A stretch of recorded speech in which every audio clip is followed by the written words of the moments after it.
Hello viewers, this section deals with the various types of organizational structures. In the last lecture we discussed how to design an organization and this will be the output of all those design decisions.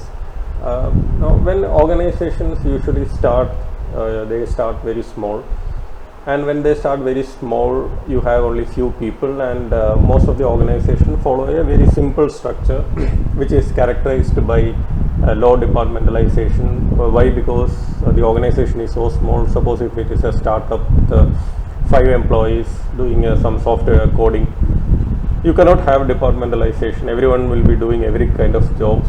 You will have wider span of control.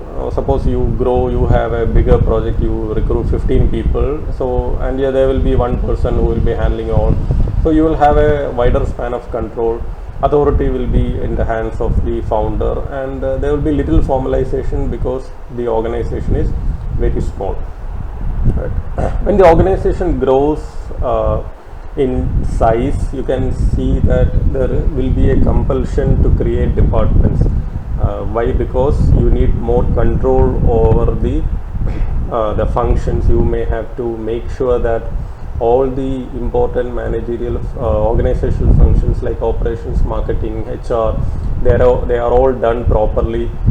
So you create departments based on these functions, because that is the most obvious and easiest way of departmentalization when the organization is on the growth phase.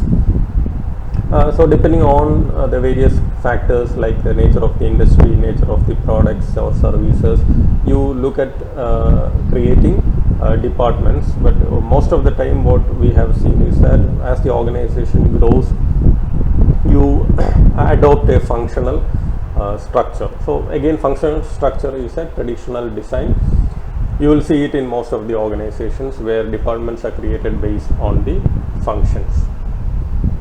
And the organization grows much more bigger, and they diversify into various other businesses.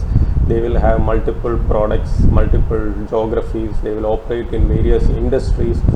That will compel these organizations to create various divisions, and these divisions needs to be autonomous in nature. Why? Because it will be very difficult for a centralized management structure to control different divisions. For example, you are right now a company in India and you wanted to start your operations in US.